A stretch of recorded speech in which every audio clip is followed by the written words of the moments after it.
Okay. Because I have a feeling We're gonna have some there's a funny shit. saying. Yeah. Okay. Okay, so everybody looks pretty. I'm in upper left. Gary and Drew are below me. Oh shit! Hold on, I need to choose for the. You picking your best side over here. Okay, cool. Yeah, I'm trying to figure out my best side. Mr. Bell is over there. To my left, and below him, Damon. You're on the bottom of Aaron. That's okay. Surprise, surprise. Damon's underneath Aaron. I'm shocked by this. So shocked. Oh my. Oh no. Not again. Let's see, where's my rope bag? Those Davy boys do know how to tie knots. So who are the better knot tires? Is it the Army or the Navy? I'll say the Navy. I would say the Navy. I would say the Coast Guard. Why? They have little bitty boats. Size queen. That you could just do a little.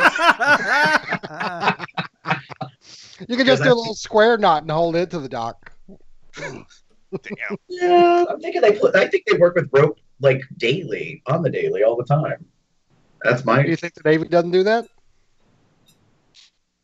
I think of Navy. I think of big fucking aircraft carriers. They still have to be moored to the dock. I don't care how big your aircraft carrier is if it just sits there and doesn't move.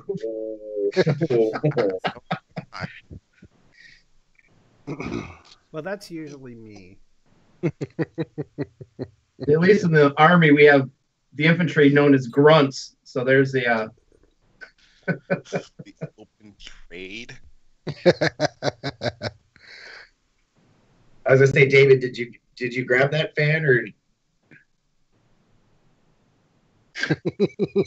Okay.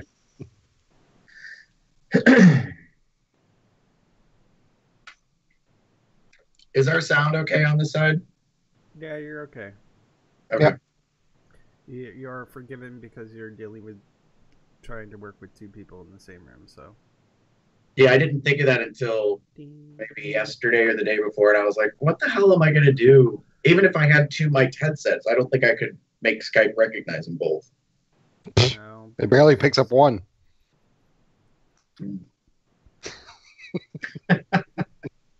See, you would basically need a mixer. Plug the headsets into the mixer, plug the mixer into your computer, and then Skype would recognize the mixer as one thing. So Right. That's where the complicated part comes in. That's not here. You can get like mini mixer yourself. Oh, that's true. I could have gotten dual. Just put it on the shopping list. Right. Next thing to buy. Like this is going to happen on the regular. And you can hear us both okay, right? Yes. Yeah, I can hear you both fine. There we go. Yeah. I'm almost thinking maybe I should have the guests all on the same side of the screen, or having them kitty cornered is just fine. Well, it's going to be hard to. Who's above me? Me?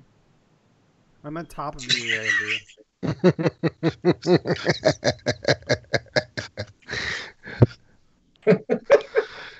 Can you feel it yet? Oh, I'm sorry. Can you feel it yet? No. Clap.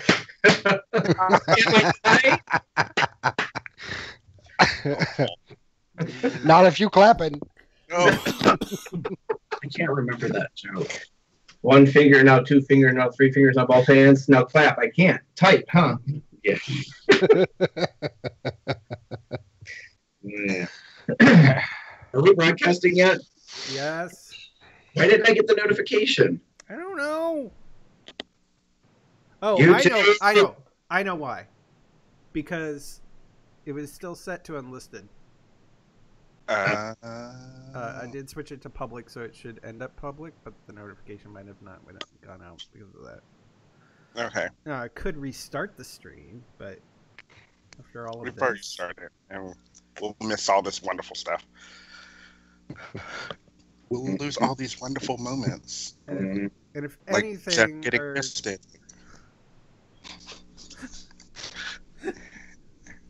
And What are you doing? I don't know. Do I want to know? It's okay.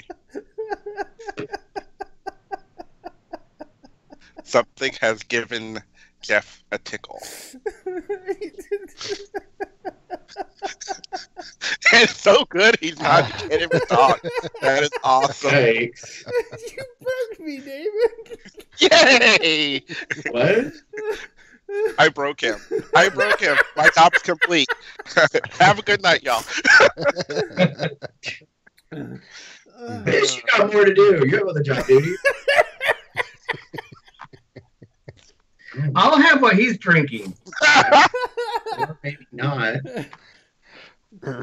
I think it's my morning and drowsiness because I just woke up like 40 minutes ago and I barely have had coffee. And, and then just Damon casually goes and Jeff being fisted. Yeah. It just throws me into giggles. I remember one time I was over at somebody's completely naked, getting a blowjob, and then something happened where I started getting the giggles. And for like the longest time, I was just giggling, and he was like between my legs with, holding on to my cock, but They talked with their mouth full. He couldn't. That's a no. This is not a moment of amusement. I am not amused. That's so goddamn funny. Oh Jesus. No. Anyway. You think this is funny? How about some blue balls, bitch? That's what's funny. Blue balls? Into that. Because he wouldn't finish the blowjob. Like, I'm done. I'm out. No, see, I was the one who had the giggles, and I was getting the blowjob. So I think you were. he didn't finish. He did. I mean, eventually we got on, and I got over my giggling. But for like a good 20 minutes, I just somehow, honey, for some reason, burst out into giggles. Well, to be fair, I mean, if he was, puppet mastering your rear end, that might. I don't know. No.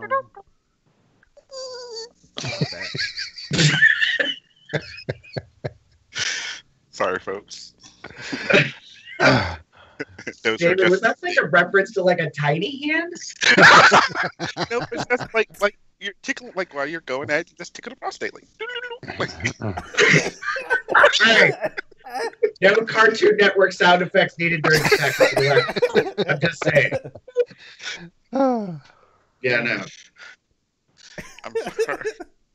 This is probably the most giggly pre-stream.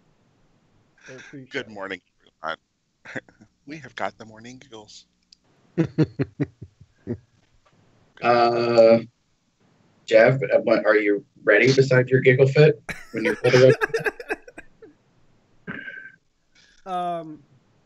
Give me another half hour. Maybe I'll be awake. No, I don't think we have another half an hour. no, we need to get done in like the next hour and a half, 2 hours. Okay. All right. Breathe in, breathe out. All right. Oh, Scheiße. This morning, I'm trying to go slow just so I can remember everything. I'm like, why is that shit running? All right. No, I know, but it normally runs in the morning, and then it settles during the day and runs in the evening again. But all right. It's probably settled out.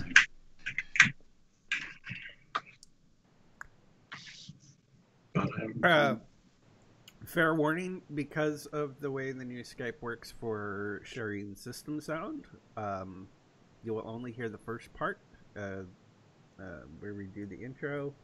After that, I will stop it because it takes up bandwidth and computing power, and then I will turn it off. So when we actually go to say goodnight, everybody just say goodnight and then mute until I start talking again, and then that's when the music will be over. It's usually just a minute long, so FYI. In the meantime, can you hear this? Yes. Yeah. Cool. Yep. All right. Gentlemen, let's start this son bitch or something. Hey, tradition. Show them. There we go. And 3, 2.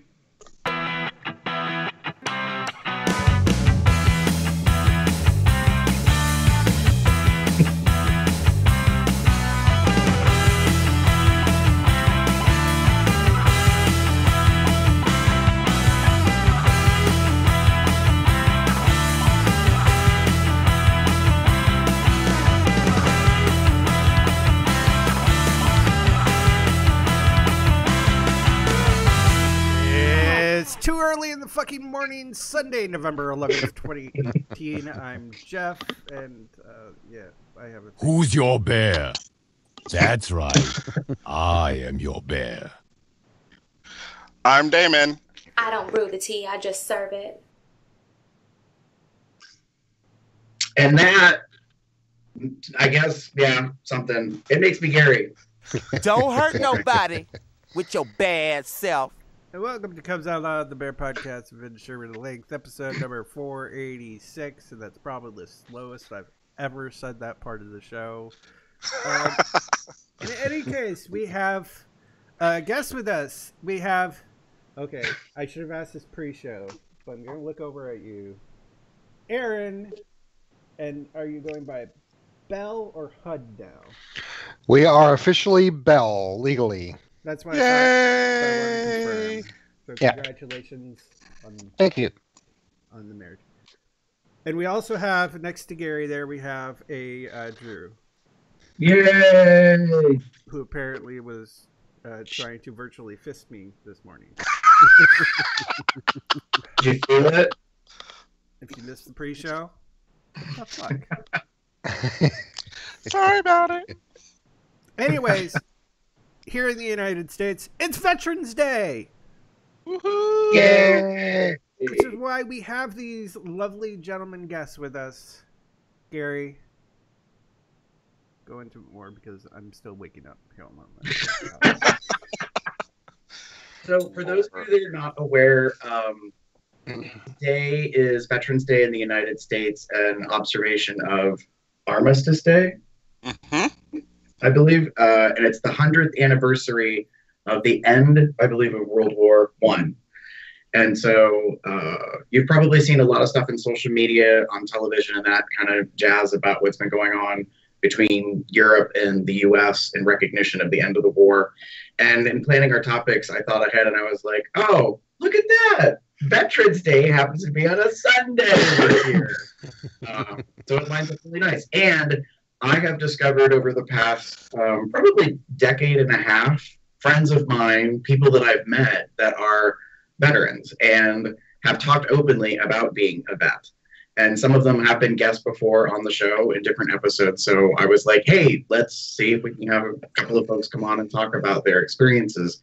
Both of you come from different branches of the U.S. military. And what I wanted to kind of talk about is your experiences, what it was like in respectively, Drew, you were in the Army, Aaron, you were in the Navy, and what you think of now and what you see, because what is going on? Someone just keeps yelling and interrupting the interview. I don't understand. Shut her down. So the thing I wanted to find out about is your reflections on what the experience was like then versus now, and how you feel about what today is like in terms of being a gay veteran in that. So I want to go back a little bit because I believe both of you served about the same time frame, but I'm not really sure. So why don't, Aaron, we go with you first about when you served, how you enlisted, like what kind of brought all that about for you. So I joined the Navy in 1998, right after high school.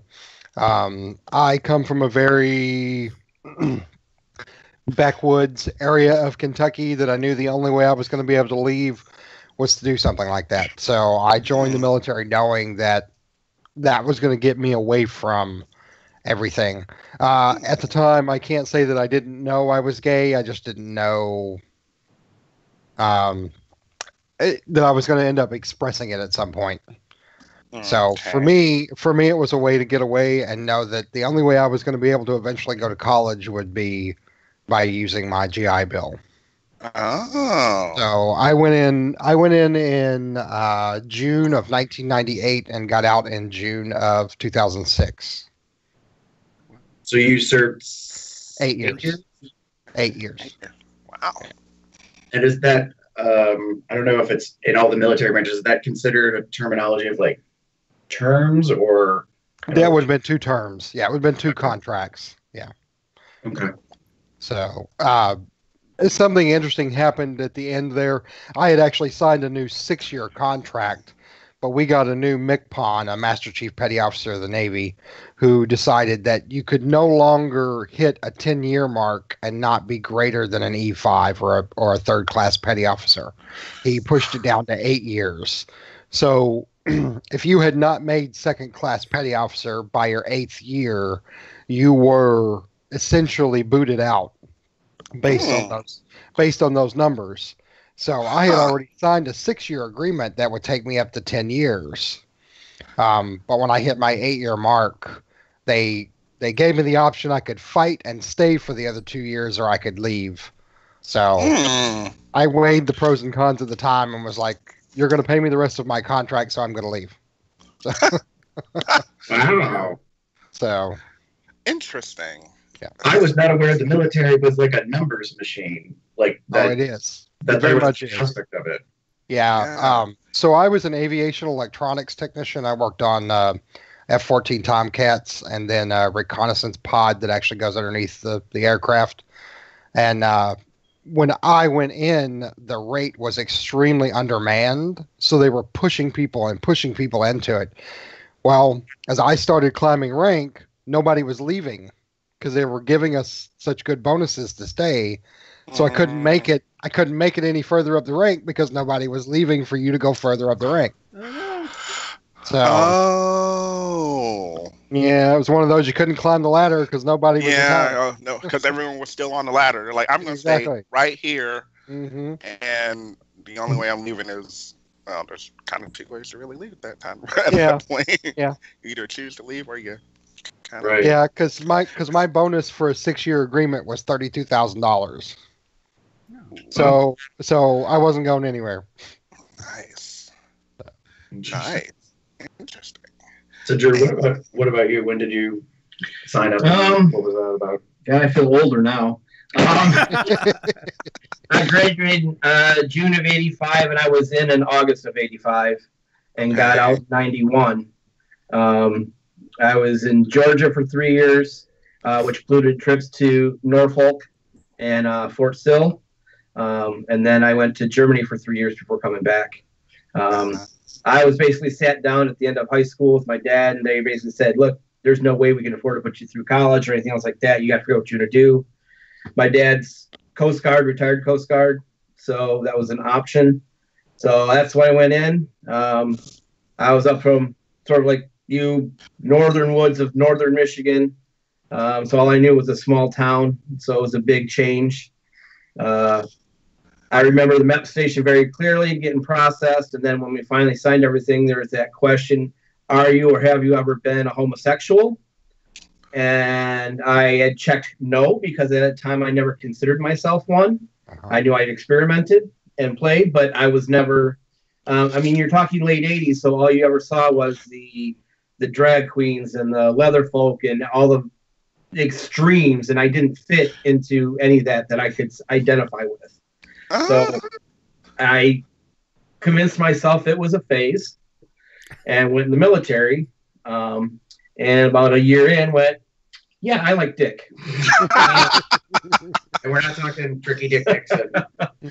Well, I was in. I did re-up once, which is what took me to Germany because I thought, I got like $3,000, $3.5 plus I got to go overseas. So I thought that was more of an adventure. Ranking is similar to yours. I don't know if they had the cutoffs, but on the Army side of it, you take tests and you get a score, and then they'd raise or lower a bar on a score, like a 1 to 1,000, and say, we need 3 more sergeants or a dozen more sergeants, and they'd drop it till enough people would meet that goal. And if they didn't need any more, they'd raise that goal higher, so no one else would make it until they needed more people to fill those slots. So it was always a sliding scale on how you get in. Yeah, that just seems kind of shitty. Well, it is, but then you don't have like you had there with a whole influx of now I got 1,000 sergeants and I only need 50.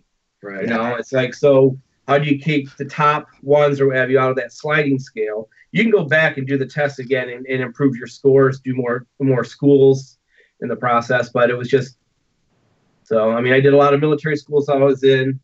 Sort of came out to myself while I was in.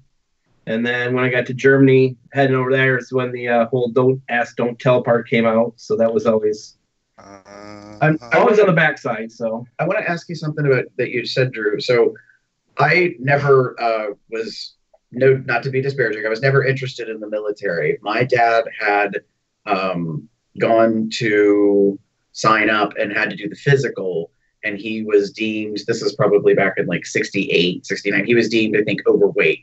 And flat-footed, I think. So he had like a medical situation that they would not allow him to enlist. My grandfather, his father, is actually now retired Naval Reserve. And I still to this day don't understand like reserve versus that branch of the Army or each of the divisions versus not. But my question to you is, you made a comment about that your dad was Coast Guard Reserve, and that was an opportunity. Does that mean like if you have a parent that has been in a branch that you get preferential treatment or no? I think it's more of it's an influence factor in your life because my grandfather was in the World War. My dad was in the Coast Guard. Both of his brothers were in the war. Okay. So when you have sort of that military in your background as things people do, especially when you're from a small town, that is always, you don't have the additional options of careers that you see all the time. It's just, you grow up, you're patriotic, you're in the military. I wouldn't change it. I was, believe it or not, about 118 pounds when I got out of high school, 120. But I went from nothing to coming back and having definition on my arms and a chest now. And really, I grew up so fast in those 6 months that I came back just that following summer and felt I was like 4 levels higher than my friends at high school because all they knew for the last 6 months to a year was, hey, it's summertime, it's party. Now what are we gonna do? We're getting a part-time job. And I'm like, I'm carrying a rifle, I'm marching, I'm doing this. I had to grow up and be responsible for myself. Right. Yeah.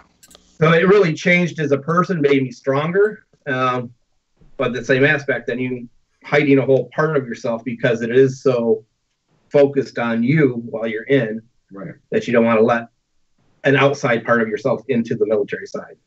Right. I grew up loving the naval service, not because I had someone in my life that was in the Navy. I've had family members who were Air Force and Coast Guard and Army. But for me, I fell in love with submarine duty. And that's what I was originally supposed to go in to do. I was going to be a sonar technician. And Marine? Yeah. Uh-huh. Seaman. And, well, we're all seamen. We're all seamen, whether we're on a Marine. Exactly. I had a medical issue that actually disqualified me from submarine duty, so that's why I went the opposite. So. And I didn't meet a height requirement for Air Force. Yeah. That was not an option. You had to be a minimum 5'6", I think.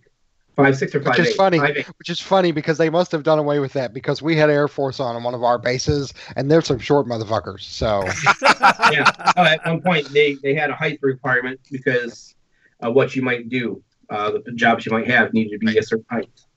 See, if you're short, the pedals. See, if you're short, you do good in the Navy because when you're traveling between bulkheads on a ship, you're either going to hit your head or you're going to knock your knees. So if you're shorter, you can step over easy and not hit your head at the same time. I got to experience that once when I got on an aircraft carrier. I got a tour of it with a friend of mine when I was in Norfolk. Yeah. So he's like, duck your head. I'm like, they don't have to. I can't tell you the number of times I've run into airplane wings because they're right at the height just to whack me right in the head. Oh, I know. That does not sound fun.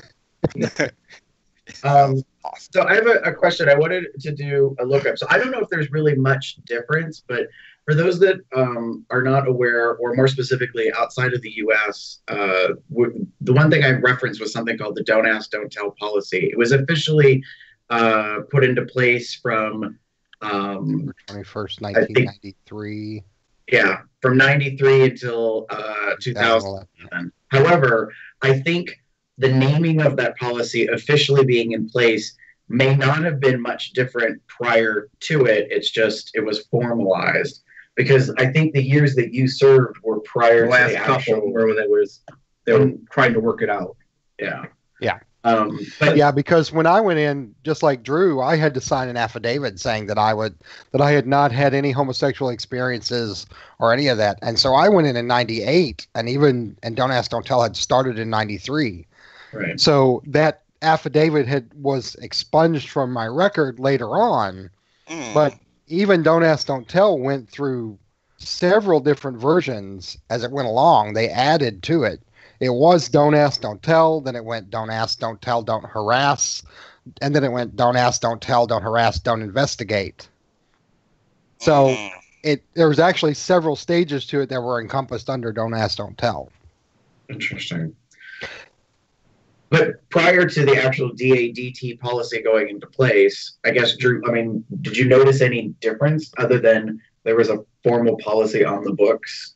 There's a slight difference, but up until that, the talk even started happening, all I had to do was have an assumption and be turned in, and I could be dishonorably discharged. Yeah, I could be out of the service, and that was one of the big things with it is to start eliminating it for being dishonorable. One, I could still get discharged, but it wasn't a permanent black mark on my record, which would follow me for life, which a dishonorable does. Okay, and so that helped revoke part of that. So that was part of the two. The fear is if you ever get caught, it's an automatic article out and you're done. And then you go home.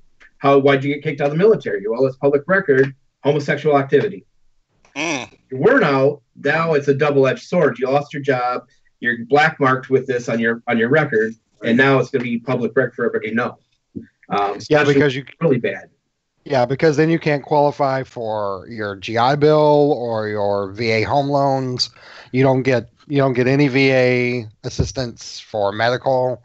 If you're dishonorably discharged, it follows you. Wow. So that was the big thing in order to revoke that, to help that protection, that it wasn't as horrible a crime as an actual crime. Yeah. For being kicked out. So that slowly changed. And I think too, some of the attitudes of the people towards the end of it, I knew people who knew about me who didn't care. Where I didn't feel that when I first got in the late 80s, there was a couple people who knew, and I think 3 out of 5 that knew were gay. So it was kind of a birds of a feather. Yeah.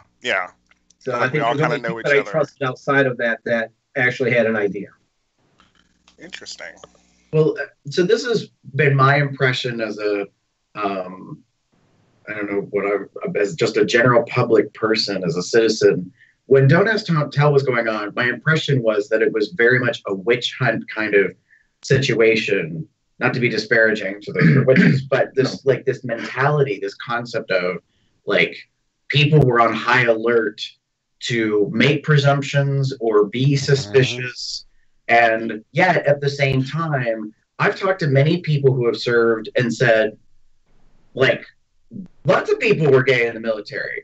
Oh, yeah. You just didn't talk about it. Like, you just, not only that, but like, you didn't give on any airs and you didn't get caught. Like, it was so weird to me to hear about this and be like, wait, like, how does that work? Like, how do you have a policy that's supposedly in place trying to do this justice of our military to strengthen it, I guess, like, by not having these individuals, and yet it's well known that there are people in all sorts of rank and file throughout, like, the armed forces that are, you know. Yeah, I mean, when it first came out, that's what it did. It stopped the initial part of the first step one of the witch hunt is they can no longer say, are you or have you ever been? So they can't ask me, but the same aspect, I can't be open, I can't be myself. We're not going to ask you, but we don't want to hear about it. So it was very, keep it here, hidden, nobody knows. And that's all it is, sort of force it in the background, in the shadows. We're not going to talk about it as long as you don't talk about it. If you talk about it, then you're out. And then that's how it started progressing from there, where, okay, no investigation, no harassment. Yeah. So, because I can tell you that after the start of Don't Ask, Don't Tell, a lot of the SPs of the Shore Patrol, which would be the same as the military police, they would go into the gay bars in Norfolk and look for people. And so when you go into some of the bars there, if you're under 21, they'll allow you in, but you have to leave your ID at the door. Well, they would go to the doorman and say, show me your IDs. And they would look through and look for anyone that they suspected were military. And then they would go through the bar and they would look to see who was there. See, and the other thing too, during that time, and especially when I went to Germany, you're in the military. So you have practically no hair. You're buzz cut, you're everything like that. So you stick out like a sore thumb that you're military. I mean, the way you walk, the way you talk, carry yourself, your look. It's not so much now because now everybody does whatever. So it'd be harder to say because of this. But I didn't go out at all when I was in Germany for fear that, one, I'm an American, so I'm going to stand out. But two, I'm a military American. I'm definitely going to stand out. Right. But I had that fear in the States too. So when I did go out to a bar, it would be 30 miles out of town. Right. Nowhere close to my base. Interesting. That's really surprising and disappointing to me, Aaron, to hear that they legitimately went to like known sites, locations, businesses, whatever, to, I guess, intentionally out people. I mean, that's what it feels like to me. You know, they did. And it's like, that doesn't seem to make sense to the policy. And like, that's don't tell, then why are you searching to be told? And that's why it had to change. It went from Don't Ask, Don't Tell to Don't Ask, Don't Tell, Don't Pursue, and then Don't Ask, Don't Tell, Don't Pursue, Don't Harass. So pursuing actually stopped their investigations. Oh. And the other thing too is the bars or the facilities in question that they would go to really couldn't fight back. Right. Because they say, screw you, we're not showing you our IDs. Because the military then would say, we're putting a ban on our entire base. They are forbidden to go to your facility. And when you're relying on people to come and spend money, the military wields a strong arm there on, and that was not just for gay bars. If there are bars that were considered too rowdy or had a lot of police reports out of it, they would make announcements and say, you are not allowed in these areas. You're restricted. If you are, you get busted. You get in a lot of trouble. So, of course, these businesses are going to go along as much as they can. And they don't go full out, but they'll go just enough. But if not, they're going to lose business. So, yeah, it's called a blacklist. Anytime we stopped at ports, we were given a blacklist of places we weren't supposed to go. So, of course, that's usually where we went. I'm like, why do they call it a blacklist? It sounds like a tour guide list or a shopping list. I'm like, I'm gonna go here. Exactly. Yeah. It's places that were supposed to be off limits because of something they deemed troubling, or troubling. Like when we stopped in Dubai one year, and the Hard Rock Cafe was deemed blacklisted because earlier that year, terrorists had shot it up because it was an American establishment, even though Hard Rock Cafe is not technically an American establishment. Because it had connotations of being American, we weren't allowed to go. They were afraid it was going to get shot up again.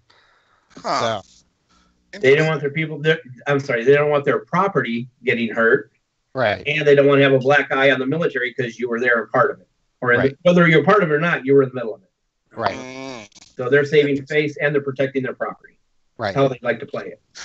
But I collect Hard Rock stuff, so I had to go there. I had to get my ass in there. I had to do that. I'm eating my Hard Rock Cafe t-shirt. No, I like the glasses. Oh. Oh. Lovely. Fair enough. I love that idea, actually. Anyway, sorry. Random. I forgot what I was going to ask. So, okay, so you've both kind of mentioned, did both of you kind of come out, quote unquote, while you were serving? I did. Well, I came out to myself, and then I had friends that I hadn't on shore. I hadn't really made a whole lot of friends who were gay. And then I met a lesbian on the boat, and the lesbian introduced me to this gay guy and this gay guy and this. So of course the lesbian was the one who knew everybody. So from there, when we got back to shore, I had an established community of friends that helped me move along.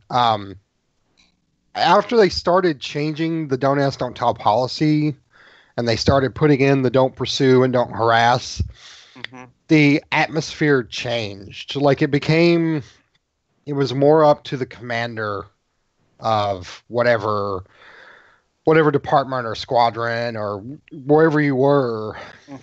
There were a lot of commanders that didn't care. Like you could have jackasses on lower rank who would come screaming and say, this one's a faggot, kick him out. And they would just say, are they hurting anybody? No, I don't care. Nice. So it ended up being, it wasn't policy, but it ended up being sort of, if your captain or your commander didn't care, it didn't go anywhere. Which I guess could make sense in the long run because they're kind of the rank over everyone, and they're so I can see that being a thing. How about you, Drew? Did you? I think. Yeah, I mean, a year in. That's when I technically I claim I had my. Was it a year in? Holy crap! Maybe it was only 4 months in. Another story. All it took was boot camp. Maybe for a story episode, I'll share it. No, something happened on COL After Dark. There you go. Your military stories after dark. Make it after a spring break trip to Florida, something happened. I came back, and then I realized, yeah, I am. But at the time when I did come out, it was only to a few friends back home, and just a couple of the gay friends I knew in the military. And at that point, I was bisexual is what I claimed, even though I know more, but I just knew bisexual at that time was easier for people to grasp than gay, because there's still hope for me to meet a girl or be with a girl because I still have that interest. It was safer. It was probably 3 years after that before I just said, no, I'm actually gay. And then had built enough trust with other people that to slowly share some of it. Of course, there's always rumors, but I never did anything to justify or really fight back, because I saw how the more you fight back is, you protest too much. Oh, really?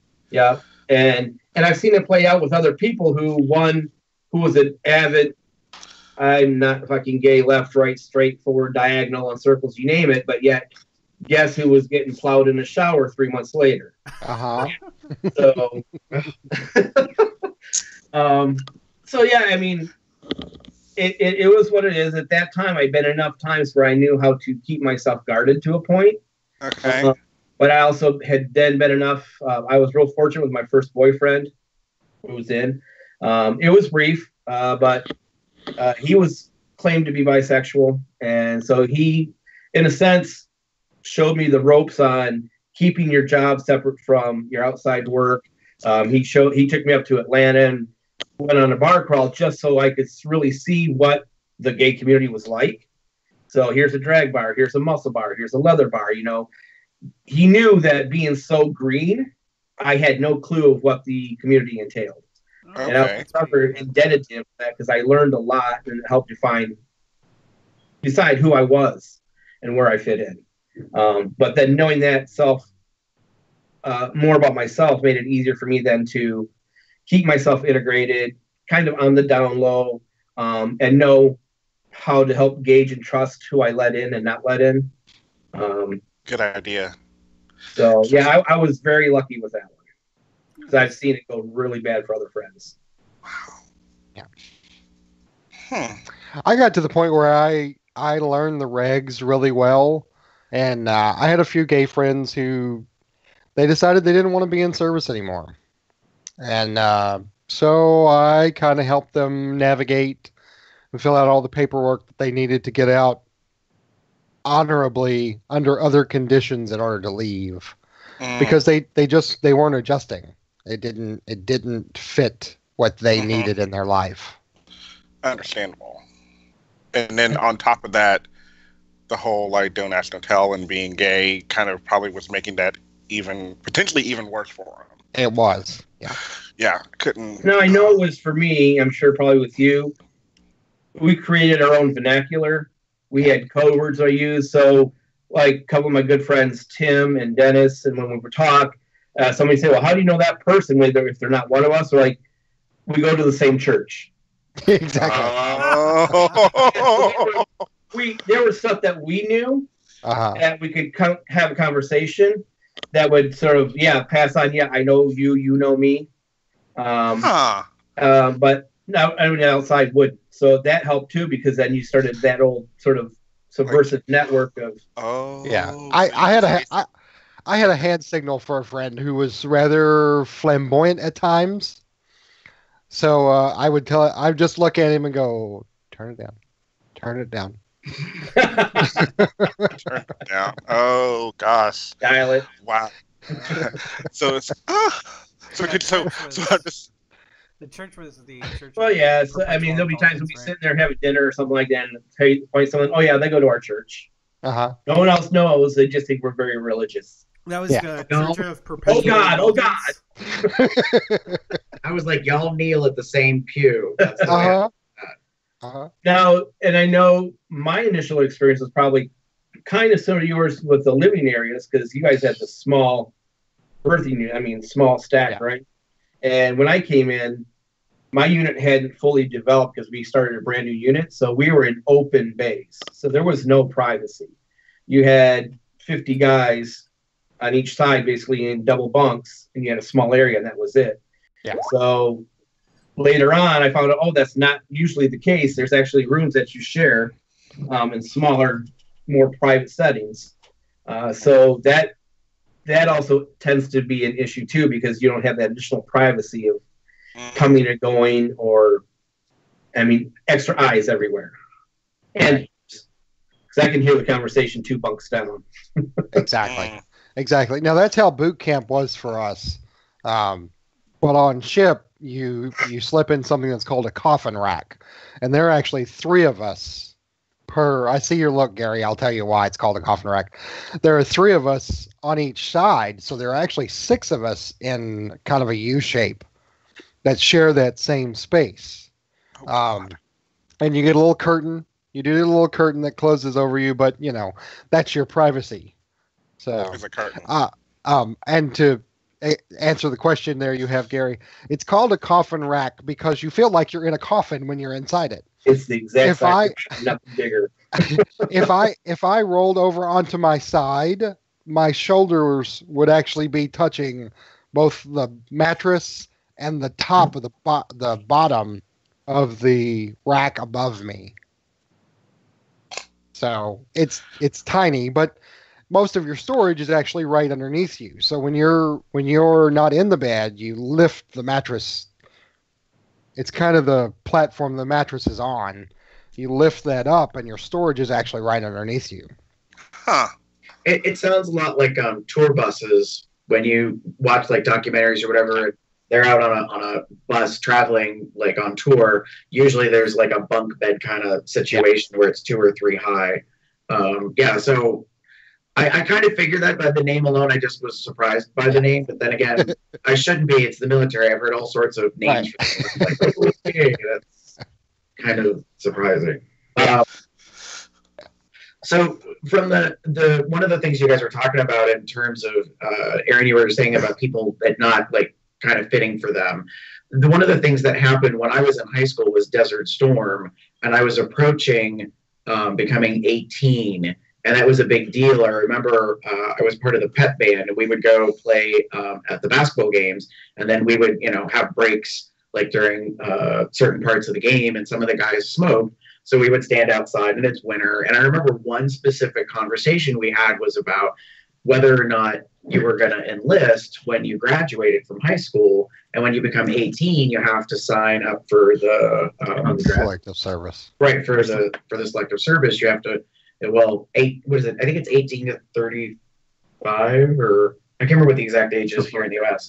But anyways, because the U.S. does not have an automatic enrollment, you go and, to the post office, I think is what I did, and fill out paperwork. But the thing is, we had this conversation as very young men, not even really men yet, about enrolling. And I was like, it is not for me. Like, I knew that then. Like, I knew about myself when I was closeted. And that was a key factor. But also at the same time, I was like, I have no interest in this. Like, I'm very much a peaceful person. Like, this is not something I want to really be involved in, even though I had been, involved in, which is not a parallel by any imagination. I was involved in marching band. There's aspects to it that are very regimented about process, procedure, how you do things. You march, you count off. So there's some like this much like possible measurement that's comparable, but it's like, I'm fine. Like, I don't need to learn more and kind of potentially put myself into the danger for war or something like that. Mm-hmm. So I find it interesting, Aaron, that you were like, you said you were helping people navigate, like, maybe they determined once they were enlisted, like, no, like, not my gig. Like, I need to kind of change the situation or whatever. Yeah. And get bounced out, so to speak, or blacklisted in that case. So there's a little bit of a loophole that if you haven't been in very long and you realize you are more peace oriented and you feel like you've made a mistake and you've gone into a war fighting kind of system, you can actually back your way back out. Huh. And so it's an arduous process. Like, you have to see therapists, and you have to prove to them that the reason you want out is because you are not war-minded. So it's doable. It's doable to get back out. I kind of went in under the same guides, though. I didn't go in support of war. I went in support of peace. Hence the reason why I was attracted to the submarine duty, because once the U.S. Navy uses its submarines, we're no longer at peace. We're full-on fledged war to use its submarine. Mm-hmm. The submarine service is specifically dedicated to keeping war from happening. Hence the reason why we can plant a mobile base off the coast of somewhere that's determined an enemy and show force without doing anything. Interesting. So. Which, I mean, that makes sense, because there's talk sometimes in the news here in the U.S. about that there's military operations that take place out at sea, whether it be, naval ships or subs, like that they kind of keep awareness, I guess, of what's going on out there in the water. So that makes sense. I guess, I mean, because I wasn't interested, I never really pursued or considered any of the options that were available, like what branches do what and how all of that kind of stuff works in that case. Yeah. So both of you made the decision on your own to leave. You didn't have any issues that went on record that at least I know of, or that you may want to talk about, that you carried forward. So in a way, you survived. Don't ask, don't tell, I guess, is a way to phrase it. If that's a and I think the way it sounds with Aaron, I mean, we both got out on our own terms. Mm-hmm. I didn't get out because of fear of being gay or that part. I was able to hide it for nearly 7 years and live with it. My issue became with leadership, basically. At that point, the be all you can be to me was no longer effective because they wouldn't let me. I was very restricted. What I was allowed to do, I was questioned all the time, even though I had high performance ratings. And I just, at one point, I had an incident with a boot lieutenant who just started. And at that point, I'm like, fuck this shit. Why am I doing this and beating my head? I mean, the gay part is an after effect. I don't have to hide it anymore, but that was never an issue. I knew I had been doing it for so long, I could keep doing it. Right. And I'm just at this point, I'm like, I'm done. I'm going to take my early out, my cash, and go home. And that's kind of how it felt for me too, because when I was weighing the pros and cons of trying to fight to stay in, I was like, I could continue to not be me while I'm at work, or I could leave and be me. Because I had a boyfriend for the last 3 years of my enlistment. We lived together. He was a civilian. And I never had any issues with it. And now with that being said, like when we had our command holiday parties, he didn't get to come with me. So I never had my +1 for any of the command events. And like when I gained rank, he didn't get to come to the ceremony for it and stuff like that. So I think that was one of the big cons of me staying in, because I decided it just was time for me to move on. Yeah. So it sounds like, I mean, I don't know how much, I'm not aware of how much knowledge the two of you individually have now about what individuals face serving in the military, because Don't Ask, Don't Tell was repealed, I think we said in 2011. So now it's been 7 years, I think, since that policy was in place. Yeah. So there's a presumption that, the policy's gone, everything's hunky-dory, which I wouldn't immediately agree with, but I don't know if there's a way to know the difference between the two, other than maybe some of what you just said, Aaron, is now you could openly potentially have a partner that could participate in certain aspects of what the military provides as benefits, maybe. I think it kind of goes along with the different branches and the different commands, because even with inside one branch, you could have a very hyper masculine command that they are not going to change. This is not their military. This is not what they signed up for, and so they're going to push out whoever they think is not supposed to be there. Interesting. So you could technically go ahead. I was going to say, so you could technically be out in the military, but you may not succeed because of right. Oh, definitely. I think there's also a possibility now, the way I see it, and from two people that I know that are open.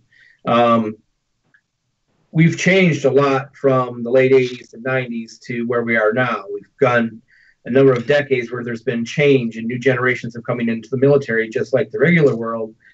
A lot of the younger soldiers that are in now have had experiences and met with or know people who are gay, who've had it in the media, TV, everything else like that. So they're not adverse to it as the old guard from 20, 30, 40 years ago, who are at the point now where they're retiring. So you get the younger mentality in there, which is like, it's not a fucking big deal. You do your job, I do my job, we're good. Where, I don't know, fucking faggot in my foxhole with me from when you get the old guard, it's so as society changes, it's changing too, because that mentality is coming in with it. Is there going to be that 10% or so that's still backwood hicks, racist, whatever? Yeah, people being forced to go in because it's either that or jail. We get a number of people like that. It's enough. Either go in the military or go into prison. And it's sad. Whenever I went in, I actually saw more incidences of racism than I saw of homophobia. Yep.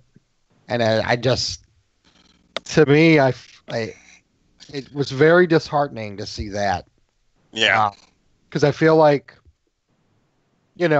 being gay, I could hide that if I chose to, and it was easier for me to take the homophobia versus seeing blatant racists. Yeah. Keep other people down. So I'm curious about something. My presumption has always been, and it could be very false, that joining the military gave you an eye-opening experience to other people because you had to work side by side with them. If you got to know them, that a lot of your preconceived notions would kind of fall away over time as you got to know people from different parts of the U.S. and different backgrounds. Is that not correct? For a percentage, it's going to be correct, but you're also going to have that 10% or whatever minor percentage is. That's going to be, well, you got the stereotypes, which some people do. There's stereotypes for a reason that still enforce the other stereotypes that hate them for those stereotypes. Yep. So you're going to have the extremes on both sides that feed off each other to keep that in there, but it's the gray area in the middle that the people, like for me, I knew one black guy growing up my entire life through high school, and now I work with 10, right. You know, and then realizing, and Latin and every walk of life, and learning, I got to learn how to work with people. And it wasn't much about race. It was just about personality and attitude, whether you had it or didn't. You had a shitty one, I want nothing to do with you. Right. So, and I grew up in an area where it was very mixed. You had a lot of people who were very anti-racism, and then you had racists. So for me, I chose what side I wanted to be on, and it really bugged me. But I knew there was only so much I could do about it. Yeah. I think that's sometimes the kind of overall sort of situation that you had to deal with, especially in the military, is there, based on A, B, and C, you can only do so much. You can't, I know rules about, like, you can't, basically not talk over or whatever. You can't really override a commander. Those are things like that are and it's very hard and very difficult. It's a very, like, intricate web of society in these parts, and I agree, you will probably encounter a lot of the extremes, right?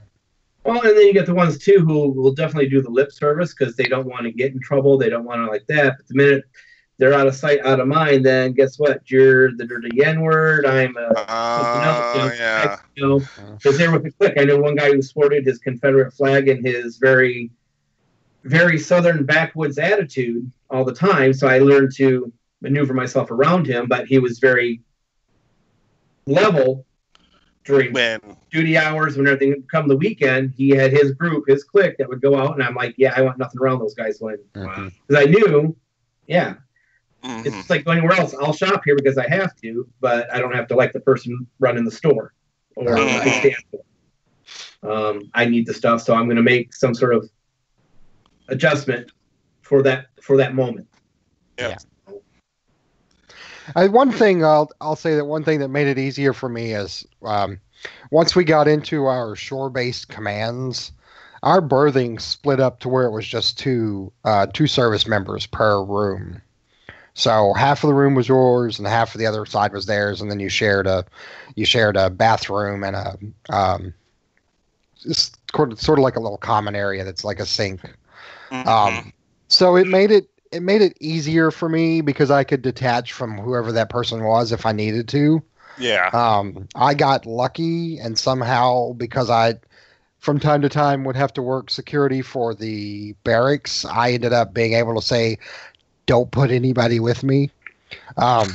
So there were lots of times that I had a room all to myself. Sounds convenient. Oh, please. He had a Navy version of Grindr on there going, yeah, roommate, yeah, no. Actually, no. Grindr was not out by the time that I left. I did use Bear 411, but, and gay.com. Oh, I remember those. Oh, gosh. It's very funny. I think, like... Bulletin boards and AOL chat rooms. That's how old it was. Yeah. But it was nice that if I wanted to bring someone back, since I didn't have a roommate, I could actually bring someone back on base and have a weekend and not have to worry about someone coming and going. Unless you wanted them to. Well, yeah. Anyways. This was not fun. I'm gonna. I have. Oh my God! Look at the time. I've got to be up in 600 hours. No, so the bad thing is though. Think about it. The bad thing is though, since I brought them on base, if it wasn't fun, that also meant I had to take them off base. Oh, that's a horrible walk of shame. Exactly. So I never brought anybody on base that I didn't already know that I liked. Got it. Nice. This was not you were not just like quickie hookups like exactly. This was like, oh, this is someone I have either talked with a lot and we've kind of found things that we find enjoyable about each other, and then like, okay, now we're gonna go to the next test. Exactly. Oh my God. I can imagine. That makes a lot of sense. There's a difference between dial a dick today, where they just show up at your door and walk away or whatever, versus, oh, I got to escort you the whole way to and then the whole way out, like when we're done. And, yeah. Imagine that being more personable. Oh my God! Imagine just like I know we didn't have with you, Aaron, but just imagine having just that. Like, we finally get together. This is taking so long, and it is like awful, and you gotta go. All right, let's go. That was the nice thing about every once in a while finding someone who was on base, so it made it much easier to say, "I'll come to you," or "You can come to me," and then we'll part ways. Yeah. You never talk about this horrible experience again. Exactly. So that sermon was terrible. Wow. Back to the church again. Well, got to keep the. Need new congregates, apparently. So now that you're both, I don't know, is the word retired? Is that officially like how you're recognized as veterans? Like you're retired from service, or I don't know how that works. When you're just veteran. Yeah, because I'm not retired. There is an actual set of retired veterans who served there 20 years or more. Oh, okay. So now you can get people who are medically retired who didn't reach their 20 years, but I'm just honorably discharged. I'm just a veteran. Good to know. So is that the terminology when you finish your terms or your contract? Is that you're honorably discharged? As long as you were honorably discharged, yeah. As long as you didn't get a dishonorable discharge. Okay. They had general and honorable. Yeah. And dishonorable.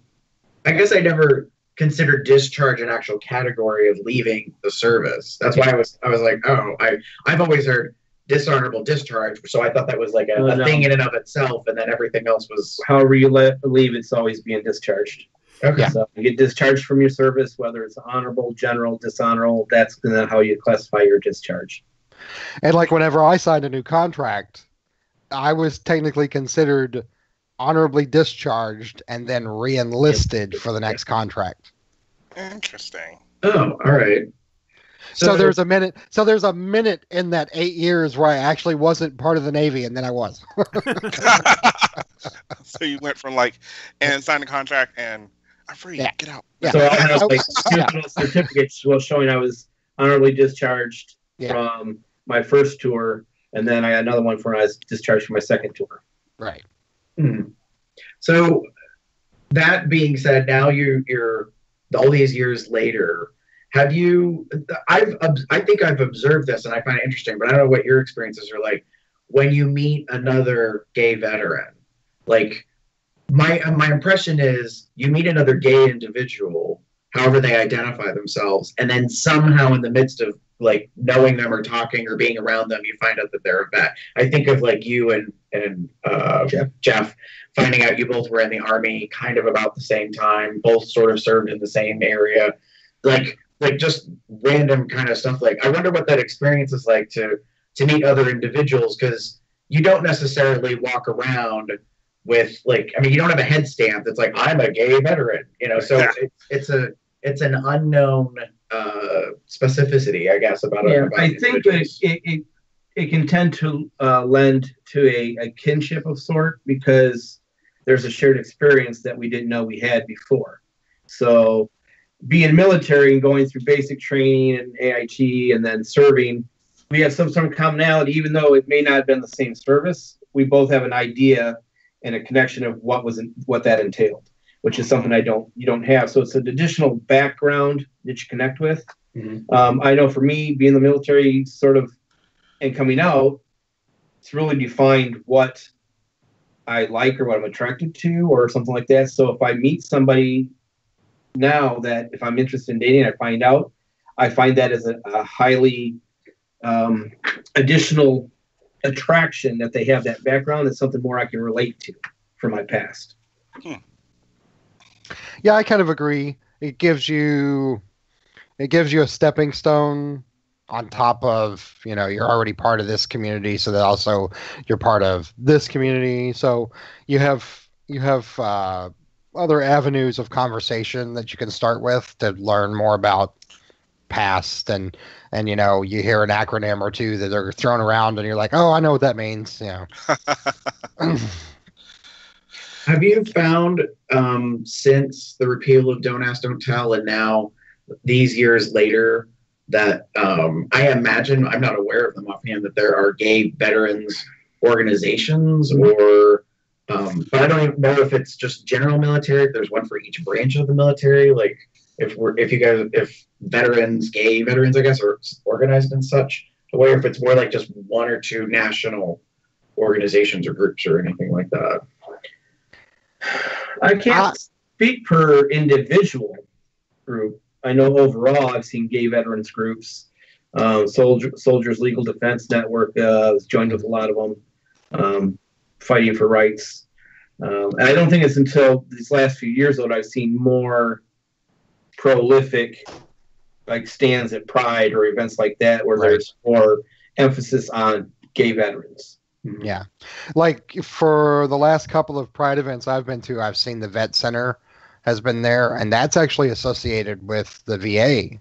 Right. So the VA is starting to be, they're starting to get a little more on top of the fact that they have gay veterans who are out. I was just in the main hospital here a couple days ago, and one of their monitors that was flashing services and other things to do. And one of the big ones that I noticed was it said if you're how did it go? I'm going to paraphrase. If you're gay, tell your doctor because it can affect how your health appointments go. Because like for me, I'm on Truvada, and because it's my civilian doctor who prescribes that for me, they need to know that. Okay. And then there are some people who still don't know enough about PrEP and about Truvada that when they see that in my record, they automatically go to, oh, okay, are you taking this for suppression? And then I have to explain to them, well, no, I'm actually taking it as a form of PrEP. I'm not taking it as suppression. So they're, so they start questioning, okay, well, is something wrong in your medical record? Do you have something we need to know about, that we didn't know about? Oh, interesting. Well, that brings up an interesting point. So from the sounds of it, Aaron, you have two medical doctors. You have one through the VA, and then you have like a PCP outside of the VA. But are you the same way, Drew? Like, do you have? I ask only because I think some veterans I know have a doctor, and it's just a veteran medical doctor. But I don't know if that's possible or not. So, I think it can be. I do have a primary care. I have not. I'm in the process of trying to get myself into the VA system. Oh, okay. So I'm what's called a service connected. I have a service connected disability. So that's they see me primarily for my service connected disability stuff. I don't see them as a primary care. So my work insurance covers my primary care physician on the civilian side, and then I see them for specific service connected disability. Right. Because it was happened in the service, they want to monitor and track progression and treatment, what have you, because it was on their watch. Right. Got it. Interesting. Well, and that kind of makes sense. It makes sense because a old high school friend of my father's, he knows both of them in the couple, and the husband served in Vietnam, and ever since coming home has been covered by veteran medical care because he has been affected by Agent Orange exposure. And so he's had a myriad of medical things that he's had to deal with quite a bit in his life. And also their children are covered because they were affected, because he was affected and he fathered them. Like there's a provisionary clause. It's a genetic, yeah. Yeah. It's really interesting, like how there's all these variables as to how you have coverage or not, and what that affects. But I guess I never thought about, like, your coverage may only be related to anything during the time you served, because in my mind, as a person of the public, I'm very ignorant. To me, I'm just kind of like, oh, it all falls under the VA. Like, you know, like it's this big kind of world of all these options or coverages or whatever.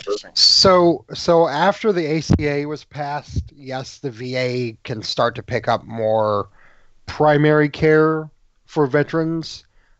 You don't necessarily have to have a service-connected disability to see a VA doctor if they are your primary insurance.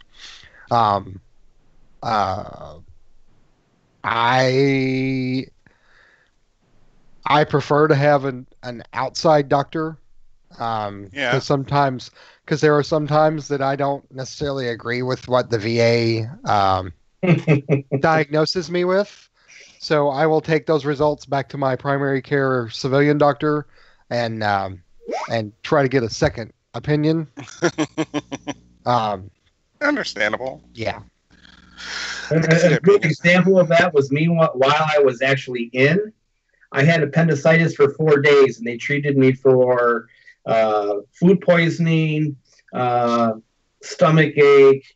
It was like, take 2 ibuprofen, see me tomorrow. It's still oh my God. On the 4th day, it was starting to hurt really bad. But my friends, like, they don't know what the hell they're talking about. He actually took me to the hospital.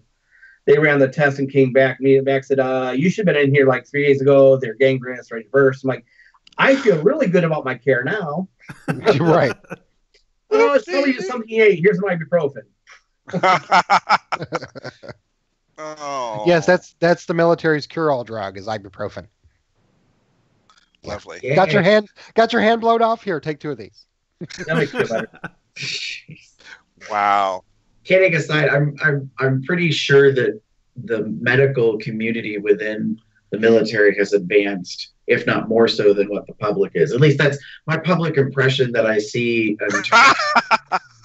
Care. Maybe not. I would say they're more willing to experiment and try exactly than they are on the outside. So let me give you an example. So I had an ENT doctor that removed my upper palate. So I don't have tonsils. I don't have adenoids. I don't have a uvula. You don't have a dangly? I don't have a dangly. That explains a lot. So I went in for an emergency issue, and a Navy corpsman or corpsman is kind of like a nurse. Okay. And I'm going through these. He's asked me, okay, what kind of surgeries have you had? What all this stuff, and I had to tell him, well, I've had it's called a UPPP, where they remove your upper palate. And he says the same thing. He goes, what? And then he goes, so I have to explain, I don't have a uvula anymore. Right. He is in awe. He's like, what? What? Here's my number. I'm like, get the flashlight, look in the back of my throat. I don't have the dangly thing anymore. Wow. So, just to give you an idea of sometimes they're not the most advanced. So to me, that sounds like the public. Like your care is not necessarily any different, because you can go from one doctor to another doctor. You could switch doctors and find out that the new doctor or the old doctor didn't know what they were talking about. Exactly. Yeah. Mm-hmm. Yeah. Wow. I was not necessarily aware of that. Yeah. So is there anything in particular, as we start kind of moving towards wrapping up, that either of you want folks to know from today in regards to your experiences, like about now being a honorably discharged gay veteran. That I asked that because today there's a number of parades that are going to take place in local municipalities, and different governments of the world are recognizing it. But I haven't necessarily seen, I guess, a social media campaign or a movement about gay veterans per se. And I'm not saying there has to be a gay contingency. Yeah, like, because sometimes, like, I agree with you. Like, at a pride parade, you might happen to see, like, gay armed forces or veterans, like, marching in a contingency of some sort, maybe have a booth. But I don't know, if that's a reasonable expectation to see, someone in honor of the service that they gave, that's an aspect of them or not. I think it's difficult because it's what we used to call a hidden minority. Like, you were talking about, Aaron, like, race is race. Like, you kind of cannot avoid that, especially if your skin tone doesn't look Caucasian, for lack of a better reference in the US. But, like, maybe, I guess, your religion is another, like, you understand what I'm getting at? Like I don't know how much you focus on this aspect of yourself that you want that recognition outside of being a vet. I know when I first got out, my first Pride March, I marched in uniform. My BDUs. I didn't wear the shirt because had a fear of retribution having my name in the U.S. Army, even though you knew I was Army. That's the only thing I didn't wear. I had olive drab shirt, I had my dog tags, I had a sign that says you don't have to be straight to shoot straight. It was very important for me to represent that, yes, there are gays in the military, as that whole aspect was going on. Now, as it gets closer and you have like the veterans parades like that, I think it's like with any other social change, when blacks were being recognized, as you go forward, you're going to start seeing possibly a small contingency of gay veterans finally making an appearance, if they're not already in some places that are more open. I think as it gets further and more this goes on, the ones that are out there, they're going to like, yeah, we have, women vets, we have gay vets, we have, it's going to be, at some point, hopefully it just doesn't matter. Right. Yeah. Well, that was kind of what I was wondering is one of the issues I think the gay community faces, and it's more so I think for us centrically in the US, is as we become more integrated into society for equality, a lot of the stuff that we see as like borders or lines to be drawn just dissolve away. So if we have marriage equality and we have adoption rights and like all of that stuff, it's kind of like, what does it mean to be this anymore? Like, is it a factor or not a factor? And it kind of sounds like you're saying, Drew, like, it'll maybe get to a point where it just doesn't matter. Like, there won't be a need to coalesce or have a recognition. And I think it'll start integrating, just like I'll be there and I'll wear a black shirt that says gay veteran on it, and I will march. It may not necessarily be with the main contingency, but with some of the women or the wives, something like that. It'd be a one or two person starts making I'm out there, which encourages others. Eventually you'll see a group that, hey, let's show that we do have a group that are out there. Try to eliminate that stigma. But at some point, it's not going to matter because, I mean, it's not going to be immediate, but another 20 years down the road, it's not going to be, so what? Right. Everyone's a veteran, and the ones I would end up marching with are going to feel the same way. Some of my classmates are like, you're a veteran. I don't care if you're gay, straight, black, white, Jewish, whatever. You're a veteran, you served. Thank you. And I've got a lot of those today coming through with being Veterans Day. And then classmates and friends I was with are the same way. It's like, we don't care who you are. We know what you did and what you sacrificed or that you served. And that's what's important, not the background on it. That's fair. Yeah. I mean, so here in Louisville, we have a rather small veterans parade. We had it on Friday. There wasn't a gay veterans contingency. Now, again, it was a very small parade, so we're not going to have a really diverse group of walkers in the parade itself. But I know our pride parades had a gay veterans group that walked with it, and then the VA's LGBTQ or LGBT, their office was they had a booth at our pride parade. So we have a large contingency of gay veterans here in Louisville. So I don't know why it wouldn't, if we all decided to get together and do it, we'd do it. I think that's something too we didn't touch on earlier. I mean, with our time in, I don't think people realize how many gay people are actually in the military. Yeah. And a lot of it is just hidden. And it's, for me, it was more than the 10% that they always wanted to go off of. Because I myself, for my short time in, I could probably remember 250 to 300 people that I knew personally in just my spots. And I'm sure there's going to be some overlap, but that's a lot of people.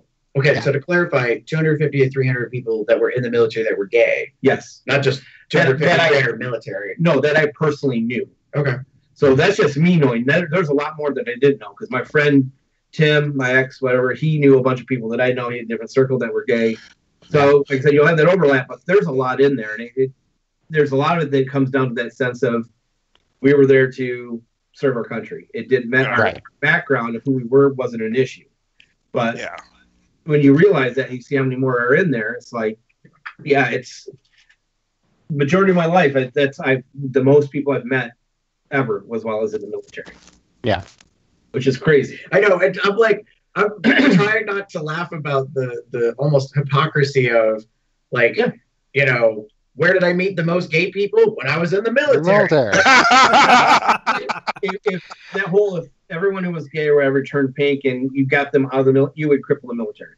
Well, and that's the thing that I've heard over the years, especially from veterans like yourself, who have been like, oh, please, like, yes. I mean, I heard that when DADT was in place, which shocked me to no end, that people were like, if they were being serious about this and literally combing through all of the armed forces and removing everybody that was gay or lesbian or bi or trans or whatever, like, they would not have a military force. And I'm like, really? Because then I'm like, why the hell is this even going on? Like, it confused me at the time. Well, because you still have all that fear and stigma that goes with it. The closet's still with it. But I also think, too, add to the fact that, I'm sorry, when you're in the woods or out in the field for 3 to 6 weeks at a pop with no outside contact, shit happens. It's helping a buddy out. I mean, there's other stuff that goes on in the background. It doesn't make them gay. Everyone's looking for a relationship of some sort. So it's just so there's that exposure too, which is not even talked about.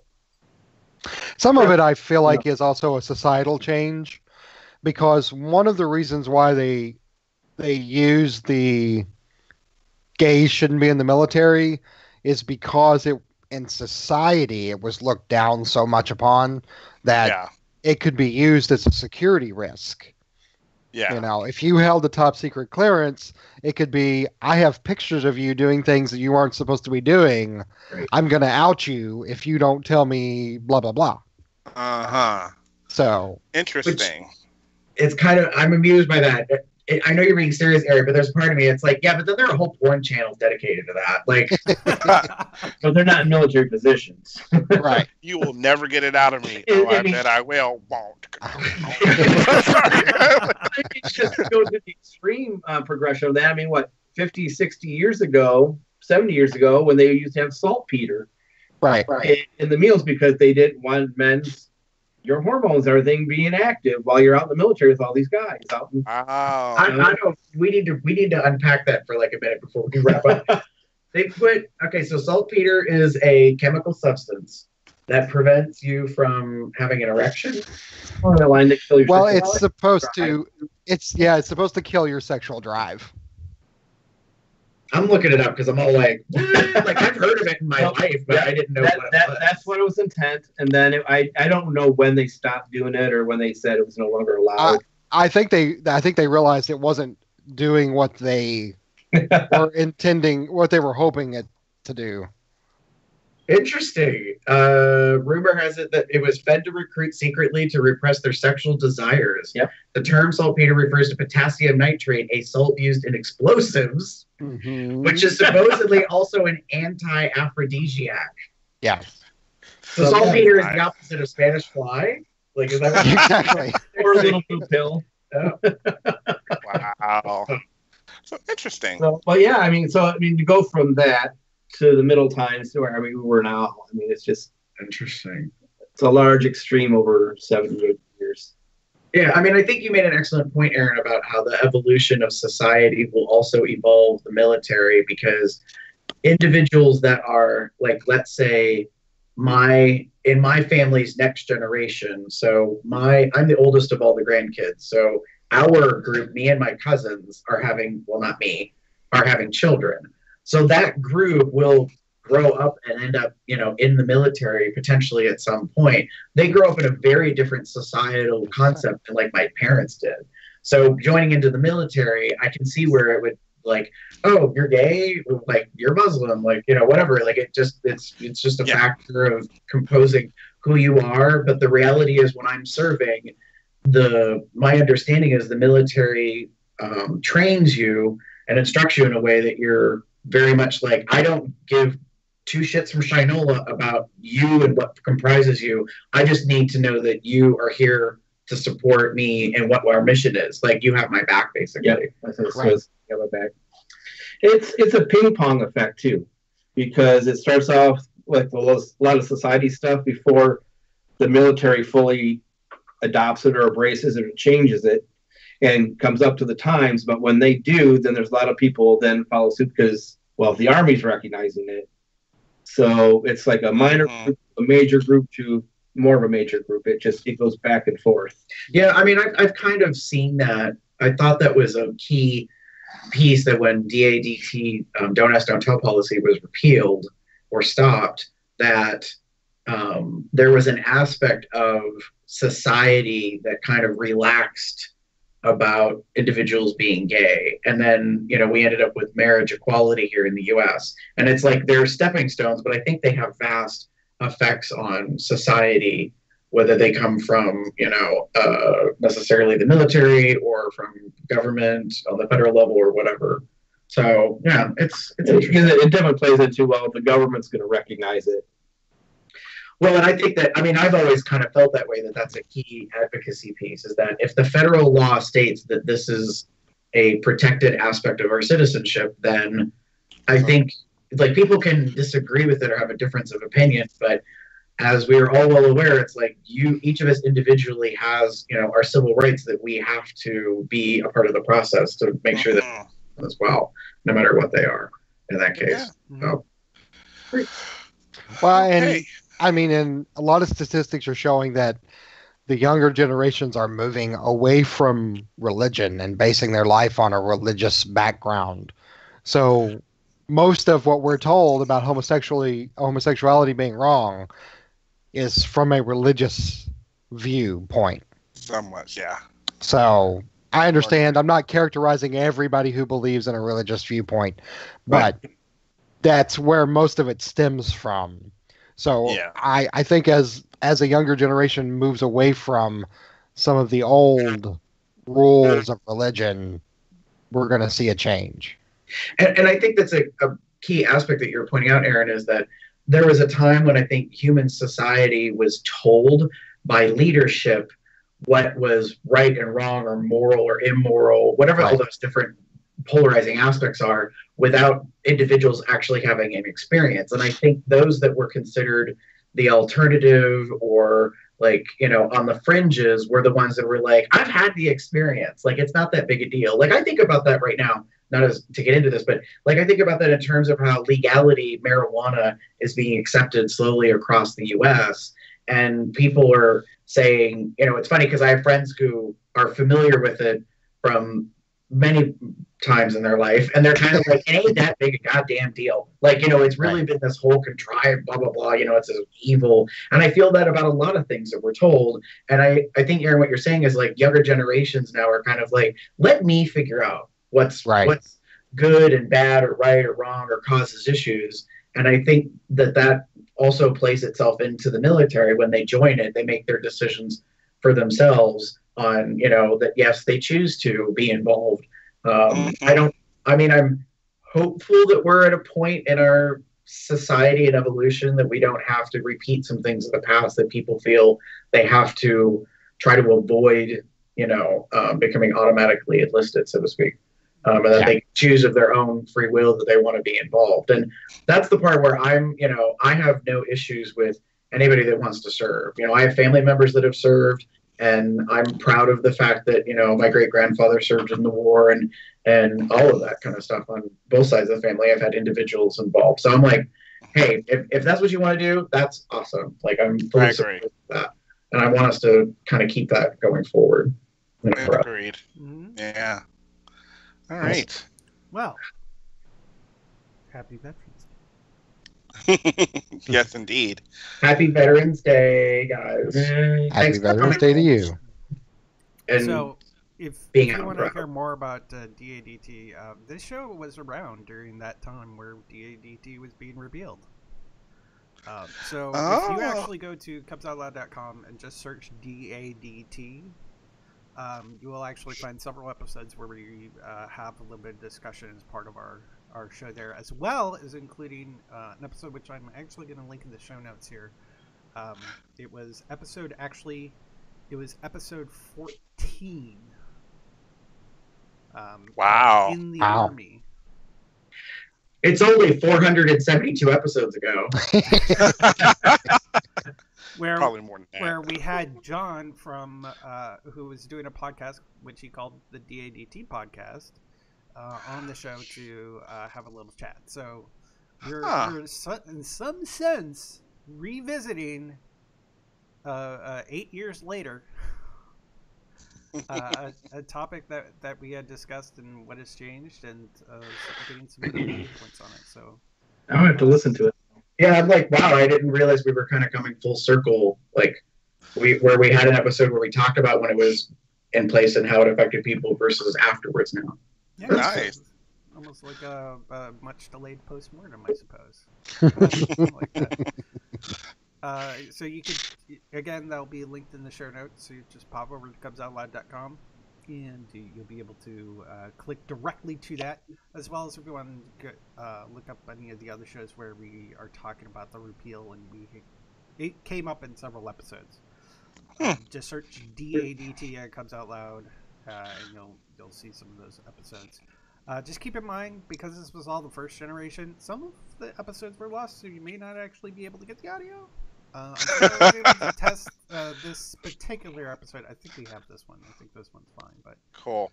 But definitely feel free to check that out. So, guess what, folks? That's the end. Plenty of ways to contact us. Again, pop over to cubsoutloud.com, where you can leave a comment on the blog. And you can also leave us voicemail, sex you otherwise, at 361-COL-TALK. That's 361-265-8255. See, I gave the full number this time. You can email us at cubsoutloud@gmail.com. Find us on various social media outlets at cubsoutloud in the appropriate place of the URL. That's Instagram, Facebook, Tumblr, Twitter, and, of course, right here on YouTube, where you can watch us live. Currently, 11-ish Eastern time on Sunday mornings, because of my current schedule. So, obviously, if that changes, we'll let you know. Feel free to also join our entourage chat, where we have Mr. Bell here is in there. I think Drew was in there for a while, but you can come and go as you please. That's at tinyurl.com/telegram.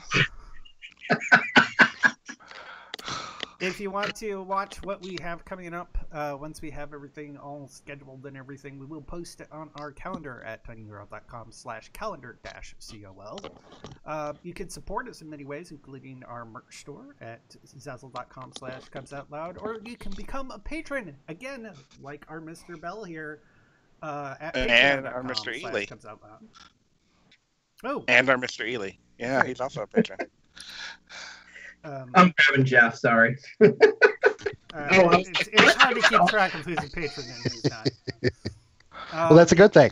Yeah, so you can rate us on iTunes, subscribe to us on Google Play Podcasts if you want to, give us a thumbs up on Stitcher. You can find me anywhere on the internet. It says Box, something or other. You can find me as Theater Cub 79 on their sites, etc., or you can find me as pup_Umbra on Twitter. If you would like to find me anywhere pretty much online, you can find me as GareBear73. That's GARBEAR73.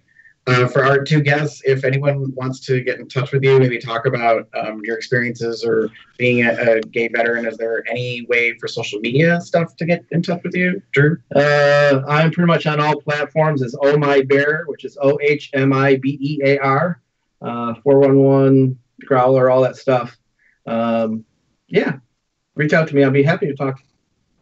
Aaron? Same here. I can be found at Salty Dog USN or KY Bubba Bear. Multiple platforms. USN. I wonder what that stands for. You suck nuts. The right one, sure. And with that, say good night, everybody. Good night, everybody. Fair winds and following seas. Have a good one, y'all.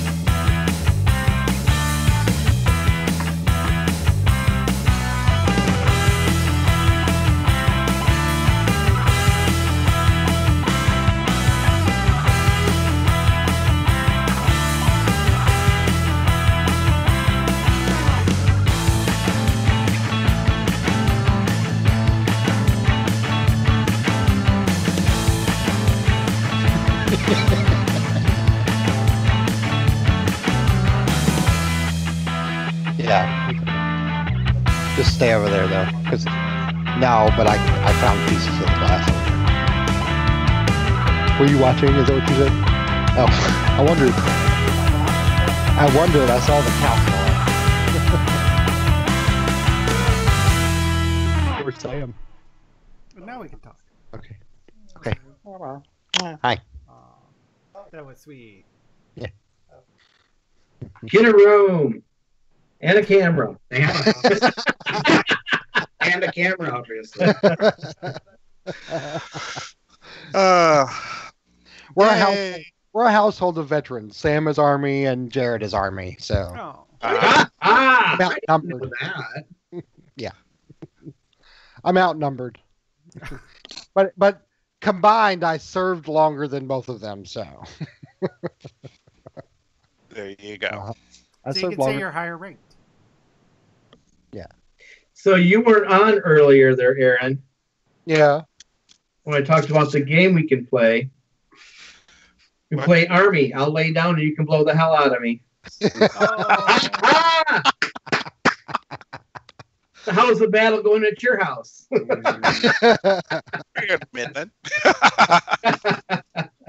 Oh, man. Wow. Okay. Yeah, no, I had schooling at Norfolk for Naval Gunfire School. Oh, did you? It used to call the rounds onto shore. And then, so I was there for like 6 weeks. And met up with a couple of people at the enlisted club. Gotcha. And one of them was on an aircraft carrier, so he got me on and gave me a quick tour. Yeah. Good. So I got to see that. Was pretty cool. Pretty impressive. Yeah. Yeah, they literally are floating cities, and no, you will not ever meet everybody who's on one. There's anywhere between 3,500 to 5,000 people per carrier. Wow. So it's huge difference between cities. Yeah. Well, I'm just thinking, wait, there's 5,000 grocery stores, banks, barbers, the whole bit, rec centers. So there's 5,000 people on a ship, let's just say. And if you're going to use the 10% rule, that means there's 500 LGB individuals on the ship, so to speak. Yep. So here's a question. I've heard stories about mops and corners and showers and stuff like that. There are little things with so on board carriers quickly clean up. On board carriers, there are several spaces that you can duck into and disappear for a while. They're called fan rooms. So the outside hull of a ship, there are empty spaces where sometimes they use them for storage and sometimes there's nothing there. So if you know the right avenues or the right people, you can gain access to said spaces. Where things happen in the dark. Was that the hushed rumors or whispers in the dark? Exactly. Forward, 7 p.m. Say carriers have their own dark rooms. Yes, Oh my. pretty much. Yes. What did I just walk into? Well, now,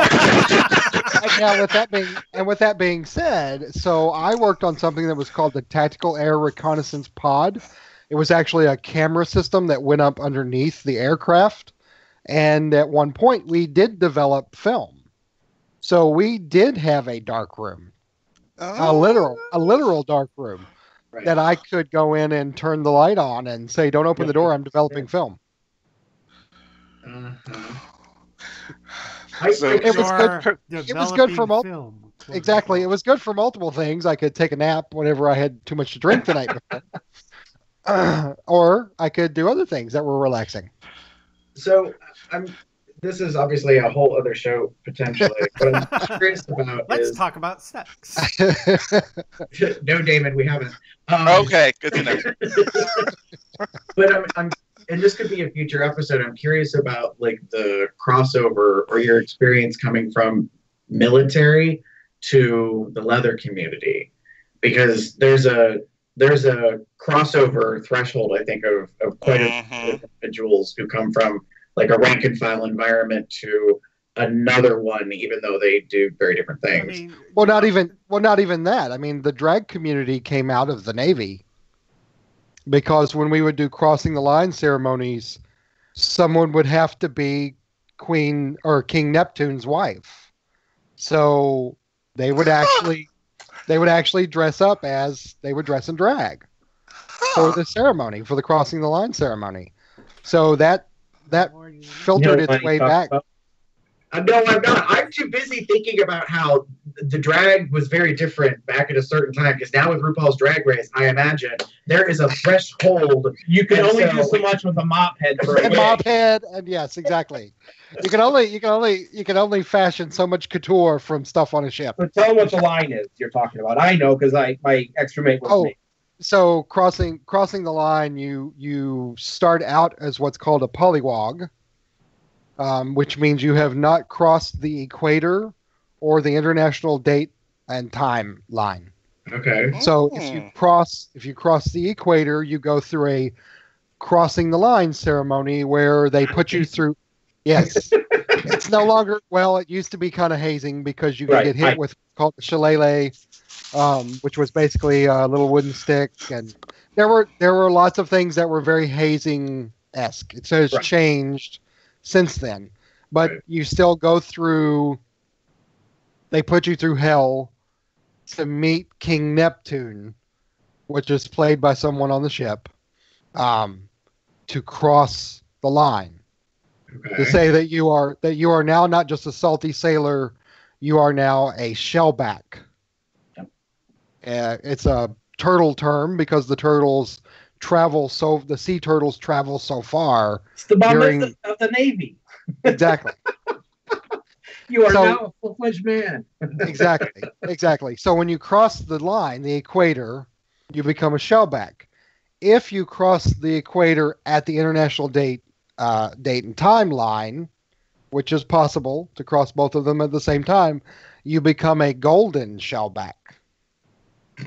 It's tradition. Yeah. I know it sounds silly. You get dressed up. No, I was just like, golden shellback sounds a lot like golden shower to me. So if they're kind of rite passage. In the old version, when they could haze you, that would not have been uncommon, actually. Right. Yep. Oh my. Seen videos. I don't know if I'm sure you probably still find some out there of.